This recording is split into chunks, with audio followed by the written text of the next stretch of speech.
ये आपको मेरे हाथ में पेपर दिख रहा होगा। रायबरेली में पिछले 1 साल में 20,000 लोगों ने फर्जी डॉक्यूमेंट बनवा लिया, फर्जी बर्थ सर्टिफिकेट बनवा लिया। भारत में कुल 800 जिले हैं, 800 जिलों में से एक जिला रायबरेली, रायबरेली में एक जिले में, भारत के 800 जिलों में से एक जिले में 1 साल में कितने फर्जी बर्थ सर्टिफिकेट बन गए? 20,000। 800 जिलों में क्या हो रहा होगा और सन 50 से लेकर आज तक कितने बने होंगे, कल्पना कर लीजिए। कभी आपने सुना सिंगापुर, जापान, अमेरिका में किसी ने फर्जी डॉक्यूमेंट बनवाया हो? जोर से बताइए जरा। नहीं। कभी दुबई में आपने सुना किसी ने फर्जी डॉक्यूमेंट बनाया हो? अरब, कुवैत, बहरीन में बनाया हो? 20,000 डॉक्यूमेंट। यह भारत का खतरा है। इसके लिए आप लोगों को, भावी हमारे जो अधिवक्ता हैं, इसके लिए आपको अपना बुद्धि विवेक लगाना है। वकालत से पैसा खूब आता है, अच्छा केस करोगे तो भी पैसा कमाओगे, लेकिन भारत बदले, भारत विश्व सिरमौर बने, भारत विश्व गुरु बने, भारत में सतयुग आए, भारत में राम राज्य आए, भारत में भ्रष्टाचार अपराध खत्म हो, इसकी सबसे प्राइमरी ड्यूटी होती है अधिवक्ता और अध्यापक। मेरे सामने यहां या तो अधिवक्ता बैठे हैं या तो अध्यापक बैठे। लगभग यहां 95% मुझे लगता है अधिवक्ता अध्यापक है। पूरा फ्रीडम मूवमेंट किसने लीड किया? अधिवक्ता अध्यापक। पूरी दुनिया में समाज को बदलने का काम किसने शुरू किया? अधिवक्ता अध्यापक। चाहे वो चाणक्य ले लीजिए, चाहे वो महात्मा गांधी ले लीजिए, चाहे XYZ, नेल्सन मंडेला से लेकर जगह जगह पूरी दुनिया में जो जो क्रांति हुई उनको आप उनका इतिहास पढ़ लीजिए। अधिवक्ता और अध्यापकों को जागना पड़ेगा और इस बात को समझना पड़ेगा कि भारत की कोई भी समस्या लाइलाज नहीं है, भारत की कोई भी समस्या विश्वव्यापी नहीं है। जो समस्याएं भारत में हैं वो इसलिए चल रही हैं क्योंकि भारत में न शिक्षा में संस्कार है, न कानून का खौफ है। अब समाधान क्या है इसका? समाधान बहुत आसान है। मेरे हाथ में कानून दिख रहा है आपको, क्या नाम है इसका? Right to education. कहां बना ये? पार्लियामेंट में। अगर ये पार्लियामेंट में बन सकता है तो पार्लियामेंट में बदल भी सकता है। अगर राइट टू एजुकेशन बन सकता है तो इसमें एक शब्द जोड़ के equal, right to equal education भी बन सकता है। राइट टू इक्वल एजुकेशन मतलब 1 नेशन 1 एजुकेशन। आपका मैं देख रहा था वन सिलेबस लिखा हुआ है। भारत में जो सबसे पहली आवश्यकता है वो है कम से कम 16 साल तक यूनिफॉर्म एजुकेशन सिस्टम लागू किया जाए। भारत की जो पहली आवश्यकता है कि कृष्ण और सुदामा एक साथ पढ़े, एक स्कूल में पढ़े, एक किताब पढ़े। भारत में पहली आवश्यकता है कि दशरथ और सुमंत एक साथ एक स्कूल में एक किताब पढ़े। भारत की पहली आवश्यकता है कि मंत्री की बेटे की किताब और संतरी की बेटे की किताब एक हो। भारत में पहली आवश्यकता है कि शिक्षा मंत्री के बेटे की किताब और शिक्षक के बेटे की किताब, कांस्टेबल के बेटे की किताब और कलेक्टर के बेटे की किताब और कप्तान के बेटे की किताब और कमिश्नर बेटे की किताब, पायलट के बेटे की किताब और रिक्शा चलाने वाले की बेटे की किताब एक हो। यह सबसे पहली आवश्यकता है। और भारत का संविधान भी यही कहता है। भारत का संविधान कहता है सबको समान अवसर मिलना चाहिए, और समान अवसर तब मिलेगा जब समान शिक्षा होगी, यूनिफॉर्म एजुकेशन सिस्टम होगा। और भारत में था। हमने राजा रघु के बारे में इतना पढ़ा है, रघुकुल प्रीति सदा चली आई, प्राण जाई पर वचन न जाई। मानव इतिहास में इस पृथ्वी पे सबसे पहले यूनिफॉर्म एजुकेशन सिस्टम लागू करने वाले राजा रघु हैं। उन्होंने ऐसी व्यवस्था किया कि सभी गुरुकुल में सब पढ़ेंगे। अब वो नहीं कहे कि ब्राह्मण का गुरुकुल अलग होगा, क्षत्रिय का गुरुकुल अलग होगा, ये अब अलग अलग नहीं चलेगा, सब बच्चे एक साथ पढ़ेंगे। इसलिए मैं कहता हूं इस पर आवाज उठाइए और धार्मिक शिक्षा हो। बच्चे को शुरू से उसको अंग्रेजी क्यों रटाना? अगर वो पिताजी कहेगा और डैड कहेगा तो पिताजी कहेगा तो ज्यादा ठीक रहेगा, डैड कहेगा तो गड़बड़ होगा, माताजी कहेगा तो ज्यादा ठीक रहेगा। ये भारत का शब्द है। अगर हमारी 10वीं तक की शिक्षा का भारतीयकरण हो जाएगा, आधी समस्याएं खत्म हो जाएंगी। अगर वो यम नियम पढ़ेगा, उदाहरण के लिए अष्टांग योग पढ़ाया जा रहा है क्या? नहीं। यहां अगर कोई जैन के बच्चे होंगे, अभी पूछो, हाँ भाई 5 टेनेट्स ऑफ जैनिज्म क्या है? नहीं पता। 5 टेनेट्स ऑफ बुद्धिज्म क्या है? नहीं पता। 5 टेनेट्स ऑफ सिखिज्म क्या है? नहीं पता। 10 पिलर्स ऑफ सनातन क्या है? नहीं पता। कुछ भी नहीं पता। और गुलामी की ऐसी आदत हो गई कि हमें हर अपनी चीज इंफीरियर लगती है, हर बाहर चीज सुपीरियर लगती है। ड्रग बढ़ रहा है, परिवार में कलह बढ़ रहा है, नशे का कारोबार बढ़ रहा है, अश्लीलता बढ़ रही है, फुहड़ता बढ़ रही है, आत्महत्या बढ़ रही है, डिप्रेशन बढ़ रहा है। उसका सबसे बड़ा कारण ये Macaulay missionary Montessori education system है, विदेशी सिस्टम है। इसका एक ही तरीका है भारत में समान शिक्षा हो, one nation one education board हो, वन नेशन वन सिलेबस हो, वन नेशन वन करिकुलम हो। आज भी है। केंद्रीय विद्यालय में पूरे देश में एक ही किताब पढ़ाई जाती है। नवोदय स्कूल में पूरे देश में एक ही किताब पढ़ाई जाती है। अगर पूरे देश में वन नेशन वन टैक्स हो सकता है तो वन नेशन वन सिलेबस नहीं हो सकता है क्या? जोर से बोलिए जरा। अरे फिजिक्स का सिलेबस पूरे देश का एक हो सकता है, केमिस्ट्री का सिलेबस पूरे देश का एक हो सकता है, जूलॉजी का सिलेबस पूरे देश का एक हो सकता है, बॉटनी का सिलेबस पूरे देश का एक हो सकता है, हिस्ट्री का सिलेबस पूरे देश का एक हो सकता है, हिंदी का सिलेबस पूरे देश का एक हो सकता है। हाँ, 2-3 किताबें राज्य अपने अपनी पढ़ा ले। भाषा की बात है, सिलेबस करिकुलम कॉमन हो, गुजरात वाला गुजराती में पढ़े, महाराष्ट्र वाला मराठी में पढ़े, तमिल वाला तमिलनाडु वाला तमिल पढ़े, अपनी अपनी मातृभाषा में पढ़े। सिलेबस करिकुलम अलग अलग क्यों होना चाहिए? जब सारे कॉम्पिटिटिव एग्जाम के एंट्रेंस एग्जाम एक हो गए हैं। इंजीनियरिंग में अगर आपको इंजीनियरिंग में जाना है तो आपको जेई क्वालिफाई करना है। जेई का पेपर ऐसा तो है नहीं कि एमपी बोर्ड वालों के लिए अलग है, यूपी बोर्ड वालों के लिए अलग है, सीबीएसई वालों के लिए अलग है, आईसीएसई बोर्ड के लिए अलग तो नहीं है ना। तो जब सारे कॉम्पिटिटिव एग्जाम का पेपर एक है तो सिलेबस एक होना चाहिए कि नहीं? ला करना है आपको क्लैट क्वालिफाई करना, मेडिकल में जाना आपको नीट क्वालिफाई करना, इंजीनियरिंग में जाना आपको जेई क्वालिफाई करना, इवन बीए बीएससी भी काम करना, सीयूटी क्वालिफाई करना, सारे एग्जाम के पेपर एक, सारे सब कुछ कॉमन। इसलिए भारत में जरूरत है यह है कि कॉमन एजुकेशन सिस्टम हो और सबसे पहले हम उनको विदेशी बातों को पढ़ाने के बजाय अपने भारत के लोगों को पढ़ाएं। हमें पता ही नहीं है, भारत में 500 महान वैज्ञानिक हैं, लेकिन हमारे वैज्ञानिकों को वैज्ञानिक नहीं कहते थे, उनको ऋषि और महर्षि कहते थे। हम अपने ऋषियों महर्षियों को जानते ही नहीं। इतने बच्चे बैठे अभी ला करने आ गए, स्वाभाविक सी बात है, कुछ ने सीबीएसई बोर्ड पढ़ा होगा, किसने आईसीएसई बोर्ड पढ़ा होगा, किसने एमपी बोर्ड पढ़ा होगा, यूपी बोर्ड पढ़ा होगा।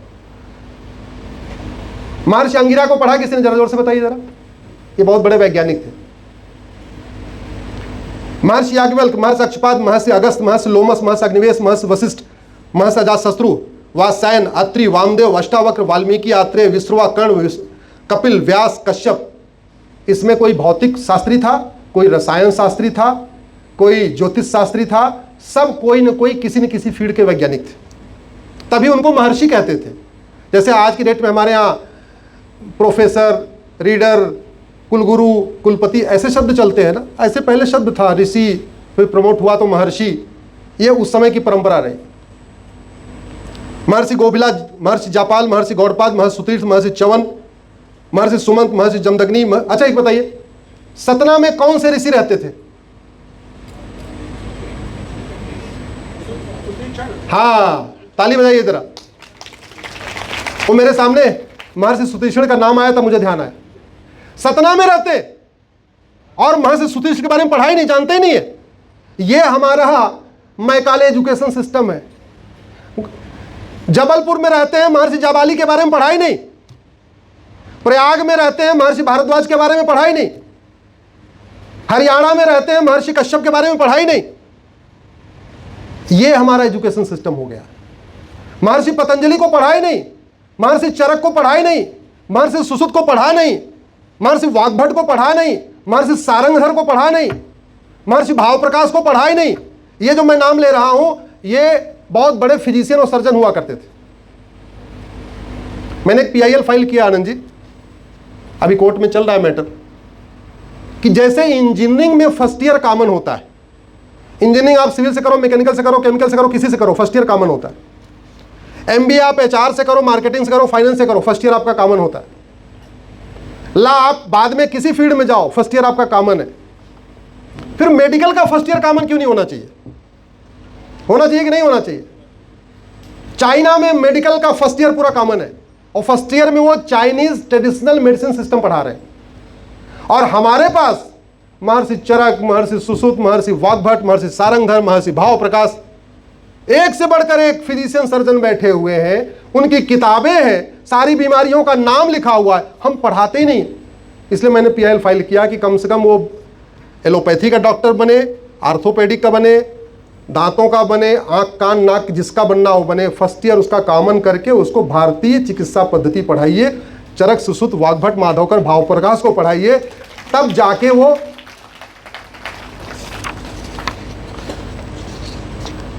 हमारे यहाँ जो प्राचीन, मैंने 555 मॉडल की बात किया था, 5 साल का प्राइमरी, 5 साल का सेकेंडरी। तो 5 साल के प्राइमरी में कोई विषय का ज्ञान नहीं था, केवल नैतिकता, भाई भाई के साथ कैसे रहना है, राम भरत जैसे रहना है। मित्र के साथ कैसे रहना है, कृष्ण सुदामा जैसे रहना है। पिता के साथ कैसे वर्ताव करना है, राम जैसे करना है। माता पिता की सेवा कैसे करना है, श्रवण कुमार जैसे करना है। ईमानदार कैसे बनना, हरिश्चंद्र जैसा बनना। कुल मिला के हमारा जो प्राइमरी का सिलेबस ये था, इसलिए अपराध कम था, भ्रष्टाचार कम था। और सेकेंडरी का सिलेबस, क्योंकि प्राइमरी में बच्चा इतना ज्यादा शारीरिक मानसिक रूप से मजबूत हो गया कि सेकेंडरी में 20 विषय होते थे। आज की डेट में 6-7 विषय में कहते हैं बैग बहुत भारी हो गया, ऐसा ही बोलते हैं ना, बैग बहुत भारी हो गया, बच्चे का पीठ दब रही है। हमारा जो गुरुकुल वैदिक सिस्टम था उसमें 20 सब्जेक्ट थे। अग्नि विद्या, जल विद्या, पृथ्वी विद्या, चंद्र विद्या, पदार्थ विद्या, दिन रात विद्या, खगोल विद्या, काल विद्या, रत्न विद्या, प्रकाश विद्या, विमान विद्या, अग्नेय विद्या, यज्ञ विद्या, वाणिज्य विद्या, पशुपालन, पशु प्रशिक्षण, रथकार, सुवर्णकार, कुंभकार, तक्षक, आयुर्वेद, वास्तुकार, सारथ्य, सूचिकार, उद्यान पालक, नापित, वायु विद्या, अंतरिक्ष विद्या, सूर्य विद्या, मेघ विद्या, सौर ऊर्जा, सृष्टि विद्या, भूगोल विद्या, भूगर्भ, आकर्षण विद्या जिसको हम लॉ ऑफ ग्रेविटी पढ़ते हैं न्यूटन के नाम से, तार विद्या, जलयान विद्या, जीव विद्या, वैदिक विज्ञान, कृषि, पक्षी पालन, यान विद्या, रत्नकार, वस्त्रकार, लोहकार, रंगसाज, रज्जुकार, पाक विद्या, नदी प्रबंधन, गौशाला, वनपाल। सेकेंडरी में इतने विषय पढ़ाए जाते थे। आज की डेट में 5-6 किताब बच्चे से भारी पड़ रहा है, और पहले इतना पढ़ते थे। क्यों? क्योंकि प्राइमरी में कोई विषय नहीं पढ़ाते थे। प्राइमरी में उसको इतना सूर्य नमस्कार कराते थे, इतना सूर्य नमस्कार कराते थे, इतना उसको शीर्षासन कराते थे कि उसका शारीरिक और वो एकदम इतना बढ़ जाता था कि बाद में उसको 20 पढ़ा देते थे। इसलिए हमारे देश में, भारत में सबसे ज्यादा मौत जानते हैं कैसे होती है? सबसे ज्यादा डेथ जमीन विवाद में होती है, लगभग 2 लाख। आतंकवाद से भारत में हर साल कितने लोग मरते हैं? मैक्सिमम 500। पाकिस्तानी आतंकवाद, नक्सली आतंकवाद, माओवादी ना आतंकवाद, सारे आतंकवाद में टोटल कितनी डेथ होती है? 500। और जमीन विवाद और रोड एक्सीडेंट से 5 लाख लोग मरते हैं। जमीन विवाद का मूल कारण, क्योंकि जमीन पे कब्जा कर लेना ये कोई गंभीर अपराध नहीं। जमीन विवाद के कारण 2 लाख लोग मरते हैं, और हम जमीन विवाद को क्रिमिनल, जमीन पे कब्जा करने को क्रिमिनल एक्ट नहीं मानते, उसको हम सिविल डिस्प्यूट कहते हैं। जिस सिविल डिस्प्यूट के कारण 2 लाख लोग मर रहे, 2 लाख क्रिमिनल केस हो रहा है, उसको हम जमीन को सिविल डिस्प्यूट कहते हैं। जमीन का विवाद होता कैसे? अगर जमीन, किसी दूसरे की जमीन पे कब्जा करना गंभीर अपराध हो, 10 से 20 साल की सजा हो, और पता हो जमीन तो छोड़ना पड़ेगा, 20 साल जेल में भी जाना पड़ेगा, कोई जमीन कब्जा करेगा दूसरे की? क्या कोई नदी की कब्जा करेगा, कोई पहाड़ कब्जा करेगा, कोई सड़क किनारे कब्जा करेगा, कहीं कुछ कब्जा करेगा? नहीं करेगा। हमने उसको आज तक क्रिमिनल एक्ट बनाए नहीं, जिसके कारण इतनी हत्याएं हो रही हैं। 2 लाख लोग हर साल मर रहे हैं, और 3 लाख लोगों का हाथ पैर टूट जा रहा है जमीन विवाद में। एनसीआरबी का डाटा है। वो आज क्यों चल रहा है? क्योंकि हमारा जुडिशियल सिस्टम ठीक नहीं है, कानून का खौफ नहीं है। 2 लाख लोग रोड एक्सीडेंट में मर रहे हैं, क्यों? सड़क में गड्ढा है। रोड एक्सीडेंट का मूल कारण या तो सड़क में गड्ढा है, या तो ड्राइवर अनाड़ी है। ड्राइवर अनाड़ी क्यों है? क्योंकि उसका 3000 रुपए दे के उसका ड्राइविंग लाइसेंस घर पे आ जाता है, बिना, उसको आता नहीं है गाड़ी चलाना, फिर भी ड्राइविंग लाइसेंस मिल जाता है। सड़क बार बार क्यों टूट रही है? Corruption by design. सड़क इसलिए टूटती है कि सड़क का ठेका एक आदमी को दिया जाता है, नाली बनाने का ठेका दूसरे को दिया जाता है। हम लोग घर बनवाते हैं तो ऐसा है क्या कि ड्राइंग रूम का ठेका एक आदमी को, बेडरूम का ठेका एक आदमी को, किचन का ठेका एक आदमी को, ऐसा करते हैं क्या? जोर से बताइए जरा। नहीं। लेकिन सड़क बनाने में ऐसा ही किया जाता है, करप्शन बाय डिजाइन। सड़क बनाने का ठेका एक आदमी को देंगे, एक बार पानी भर जाएगा, सड़क टूट जाएगी, दोबारा टेंडर हो जाएगा, फिर उसके बाद नाली बनाने का ठेका देंगे। नाली बनाने वाला भी कागज पे नाली बना देगा, सड़क पे पानी लगता रहेगा, सड़क पे पानी लगता रहेगा, सड़क टूटती रहेगी, टेंडर उठता रहेगा, 20% आता रहेगा, टेंडर उठता रहेगा, 20% आता रहेगा। 2 लाख लोग मर रहे हैं हर साल, ये हालत है। हमने कभी इस पर गंभीरता के साथ चिंतन नहीं किया। इतनी सड़क हमारे यहाँ टूटती है, इतना रोड एक्सीडेंट हमारे यहाँ होता है, ये सिंगापुर जापान में इतना सड़क क्यों नहीं टूटती? वहाँ तो ज़्यादा बारिश होती है, वहाँ तो ज़्यादा लैंडस्लाइड होती है, वहाँ तो ज़्यादा भूकंप आता है, उनकी सड़क क्यों नहीं टूटती? हमारी वाली क्यों टूट जाती है? करप्शन के कारण कितने लोग मर रहे हैं, मिलावटखोरी के कारण लोग बीमार होकर मर रहे हैं,